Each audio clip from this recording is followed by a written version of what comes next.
Bienvenidos a otro video de Hablando Mierda mientras manejo. Hoy es sábado 29, la doña cumpleaños en el día de hoy. Le voy a comprar unas cuantas frías para celebrar y bueno, yo espero pasar el día, el sábado, pues celebrando con la doña. Así que nada, es lo que toca hoy 29 de enero, pero estas últimas 24 horas, casi 48 horas, han pasado muchas cosas. Una de ellas no las hablé ayer porque me concentré a hablar un poco sobre el caso de la señora Devani, que decidió retirar la denuncia, y ayer se reveló, en varios medios informaron de que el señor Alexis Villalona habría pagado 1.200.000 pesos para que ella desistiera. Creo que me parece a mí un negocio justo. No sé cuántas galletas fueron. Ella dijo que 5 galletas. Vamos a déjame dividir 5 entre 1, 200. 5 galletas que le dio el tipo con las 6, con la sexta que le noqueó. Son 6, 1.200.000. Entre 6, las galletas salieron a 200.000 pesos. Entonces, de eso el abogado tiene que quedarse por lo menos con un 30, un 20%. Depende de lo que ella haya negociado con su abogado.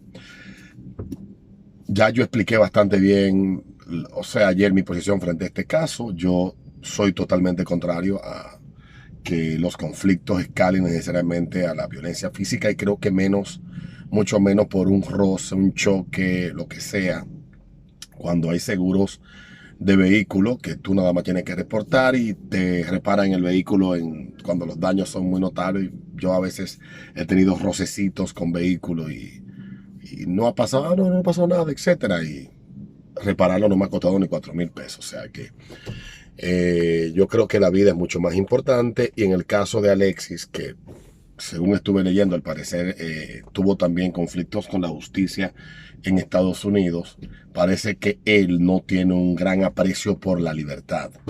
Entonces es una persona que posiblemente todo esto aquí en República Dominicana lo haga recapacitar, y la próxima vez que tenga una situación similar, pues pensarlo 2 veces antes de ir a la agresión. Yo creo que el monto me parece justo, tal vez un poco más. Como dijo la Luz, pídele 2 millones de pesos y deja eso así. Ya el Ministerio Público seguirá adelante con su caso.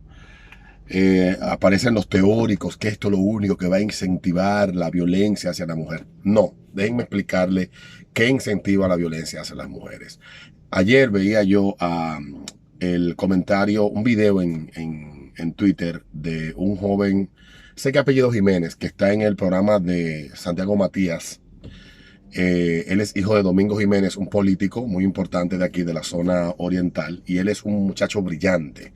Y hacía un símil de cómo crían a los niños y cómo crían a las niñas. Él dice que en el caso de él, que es padre, él le dice a su hijo que, bueno, le dice, mira, las niñas no se golpean, a las niñas no se les da, etcétera.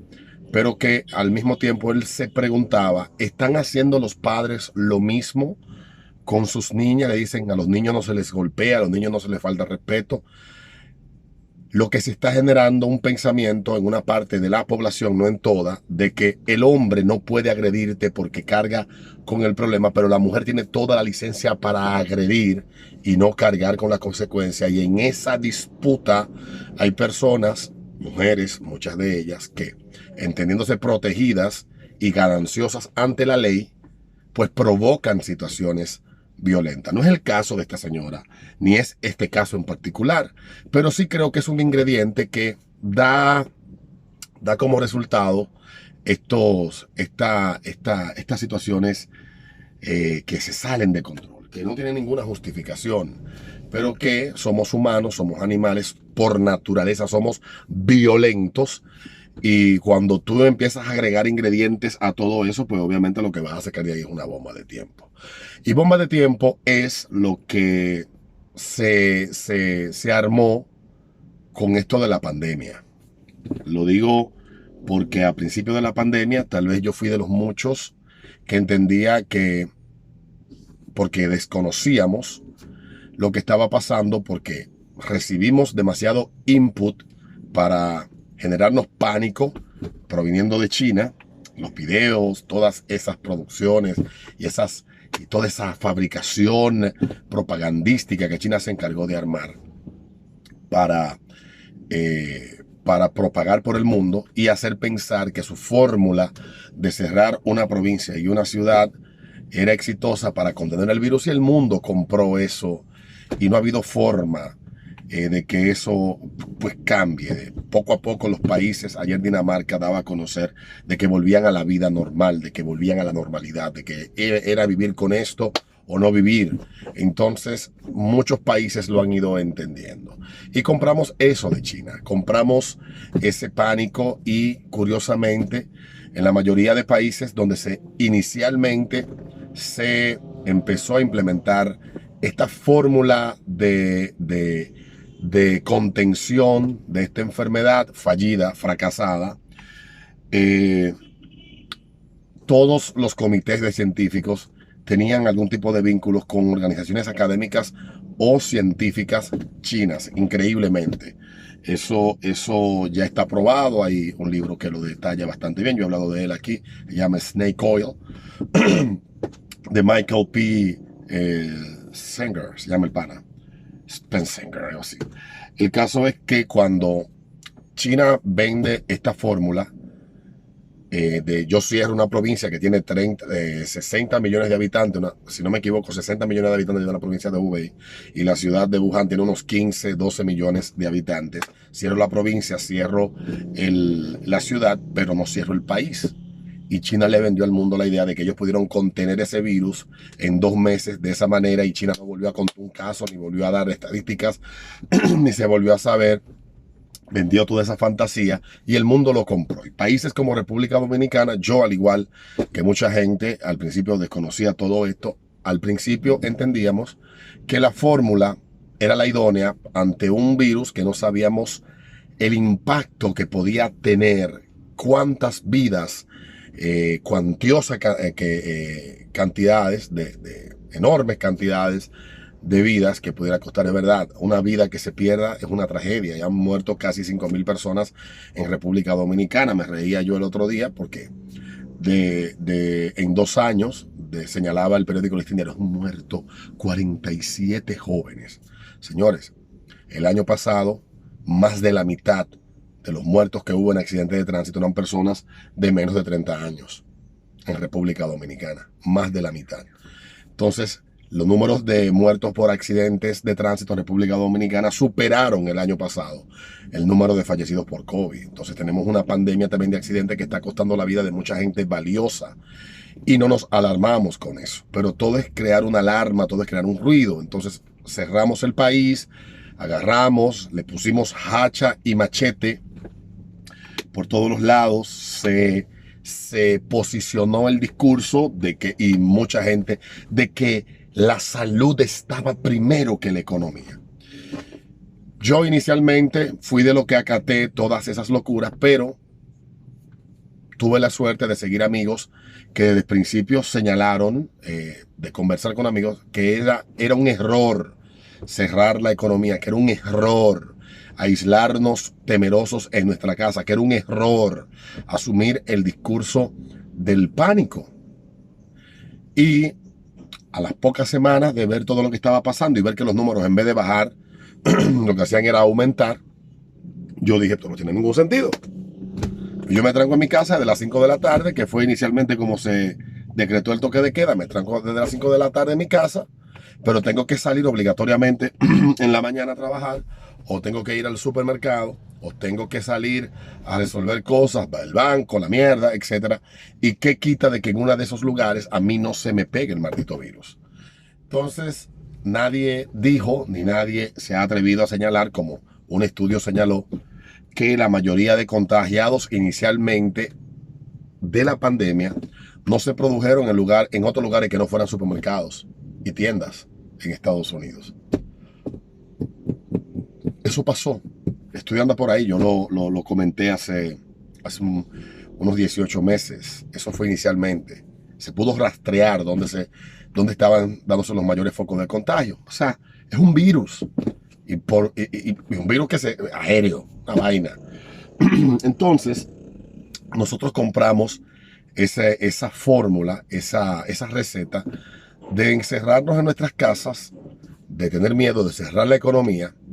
Y muchos amigos, economistas, hablaron en un principio del costo-beneficio, de si el beneficio que esto nos iba a producir significaba, valía la pena el costo que nos estaba produciendo. Que si el costo-beneficio se justificaba esa correlación. Y hay muchos de ellos que escribieron por ahí, recibieron 1000 insultos porque cuando se adentró este discurso de que primero la salud y luego la economía, señalaron que la economía estaba primero que la salud de las sociedades como las que vivimos hoy en día. Porque la medicina cuesta dinero, las vacunas han costado dinero, las mascarillas cuestan dinero, los servicios de salud que provee y que ha provisto el Estado durante estos 2 años cuestan dinero. Entonces la economía tiene que mantenerse moviéndose. Pero hablaban de otro fenómeno, que era el fenómeno de parar de golpe el consumo, de parar de golpe la economía, o de dejar mínimamente el consumo y el gasto de los consumidores en bienes diversos, reducirlo de una manera que cuando se abriera nuevamente la economía iba a tener un impacto negativo en toda la actividad económica a nivel global. Eso lo escribieron mucha gente en los meses de julio y junio del año 2020. Dijeron que lo que se estaba haciendo en el 2020 se iba a reflejar en el 2022, las consecuencias y los errores que se cometieron durante el principio de todo esto, lo cual nos lleva al problema que está enfrentando ahora el gobierno de Luis Abinader, que entiendo yo debió haber corrido con mejor suerte de tocarle gobernar en una situación menos compleja. Primero porque es un tipo joven, tipo que llega con el apoyo de una parte importante de la sociedad que se hartó del PLD y significó su llegada al poder un respiro, una esperanza para la gente que ya veía a los PLDistas con una actitud arrogante y que se pensaban que nunca se iban a ir del poder. Entonces eligen este pana, le toca gobernar con esta crisis y entonces tiene la mala suerte el presidente de la República, que si bien es cierto, él busca comunicar de forma efectiva, los que están alrededor de él, pues no lo hacen con la misma efectividad tal vez que el presidente lo hace. Entonces, hace un par de días, el jueves, se dio una rueda de prensa para explicar que en el mercado hay abundancia de productos, que estamos abastecidos, pero que las cosas están caras. Y un periodista le hizo una pregunta al presidente donde el presidente le respondía que él podía durar 2 horas dándole una explicación de economía para que le pudiera explicar a la gente. La pregunta del periodista era sencilla, la resumo, hago una paráfrasis. Que cómo le explicaban a la gente que habiendo tantos productos las cosas estén caras, como ellos, los periodistas, le explicaban eso. Y la respuesta del presidente, bueno, pues ya anda por ahí, ustedes la han podido ver o escuchar. Decía una serie de cosas, pero dicho puntualmente y de manera resumida, yo he hablado de esto en otras ocasiones, la economía de República Dominicana no depende solamente de las cosas que aquí se producen. Sembrar arroz, por ejemplo, tiene costos marginales, que no es tirar la semilla y echarle agua. Se necesitan pesticidas, se necesitan mano de obra, se necesitan las cortadoras, combustible, etc. Hay una serie de variables que inciden en el precio final del producto, independientemente de si hay 2 millones de toneladas de arroz o hay 100, para producir las 100 o los 2 millones, hay que incurrir en un gasto adicional. Y producto de toda esta locura de cierre, producto de toda esta locura de economías que se han parado, de mano de obra que está escasa en muchos países de donde se importan muchas cosas a República Dominicana, pues eso ha incidido en el costo final, comenzando por el costo de los fletes, de los barcos que traen los contenedores, pasando por entonces el precio que se declara en aduanas y entonces los impuestos que paga quien importa. No crean ustedes que quien importa le va a regalar eso a ustedes. Hay una serie de costos que él tiene que cubrir y también tiene que sacar su ganancia. Y esa es la realidad. Es el mismo problema que está pasando en Estados Unidos, que no solamente hay un desabastecimiento por múltiples factores, sino también de que el mismo fenómeno que ha pasado en República Dominicana se ha dado allá y se ha dado en muchas partes del mundo. En República Dominicana, tal vez con nuestros países pares o similares, tenemos una inflación más alta Y ya eso es cuestión de los economistas explicarle a uno para uno poder entender el por qué la inflación aquí, por ejemplo, es más alta que a un país con una economía similar en tamaño y en ingresos de los ciudadanos.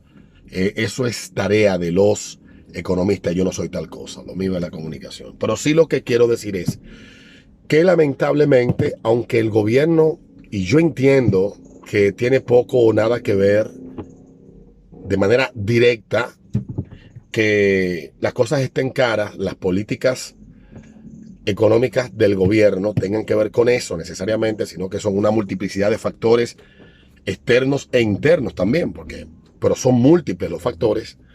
El gobierno creo que no supo comunicar, y ya eso pasa igual que con lo de Punta Catalina, a tiempo todo esto que estaba pasando. El año pasado hubo una situación de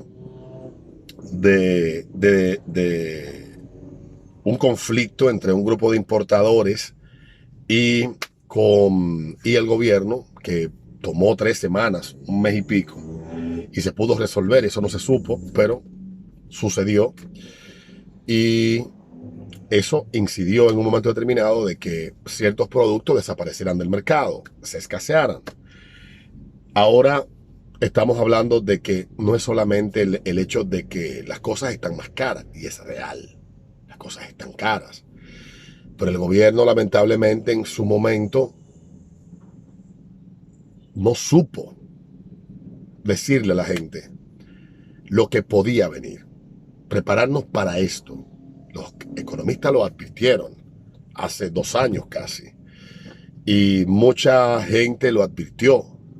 Estamos creando hoy una crisis para dentro de 2 años, y la crisis está llegando y se está manifestando a través del alza en los precios de muchísimos productos. Cuando uno va al supermercado, cuando vas a una ferretería, cuando vas a un repuesto, el cuarto de aceite, yo compré los otros días aceite lubricante para los vehículos, el precio se duplicó prácticamente. Y todas esas cosas han aumentado de precio, y no es culpa necesariamente del gobierno. El gobierno no produce aceite, el gobierno no. Pero las políticas, las decisiones, las acciones que se llevaron a cabo al principio de la pandemia son las que han traído estas consecuencias. Aquellos polvos trajeron estos lodos. Y lamentablemente, mi estimado Luis Abinader, ciertamente, como dice el periodista, ¿cómo le hacemos entender a la gente? La gente no entiende eso. Y es una pena. Ayer yo hablaba de eso en el programa, y aunque tú trates de hacerle entender a la gente, todo en el programa de radio que estoy, y aunque tú trates de hacerle entender a la gente solamente entiende que las cosas están caras y que el gobierno debe de hacer algo para que eso cambie. Pero el problema es que tampoco la economía dominicana es una economía donde el gobierno puede establecer controles de precios, que sería desastroso, sería peor todavía. O que el gobierno empiece a importar de manera descontrolada cuestiones y a intervenir el mercado de forma descontrolada, también sería desastroso.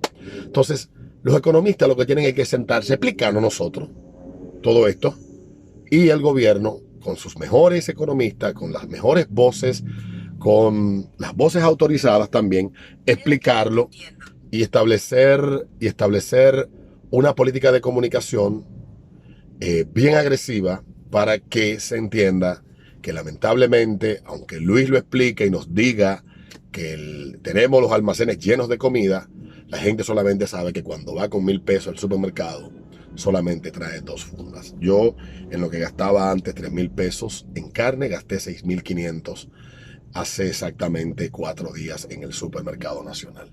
Entonces, las cosas están caras, todos lo sabemos, y yo tuve que, para llevarme lo mismo, poner 3,000 pesos más de un salario que frente a unos precios altos no está creciendo. No crece. Así que eso le pasa a mucha gente, y la gente eso es lo que entiende, que estoy comprando más caro y punto. Ahora, lograr que comprenda que eso necesariamente no es culpa del político que gobierna, necesariamente culpa de él, porque sí es consecuencia de todas esas decisiones equivocadas que se tomaron para enfrentar esta pandemia por pánico. y ya estamos viendo las consecuencias. Así que nos vemos en un próximo video, mis estimados y queridos pimpollos.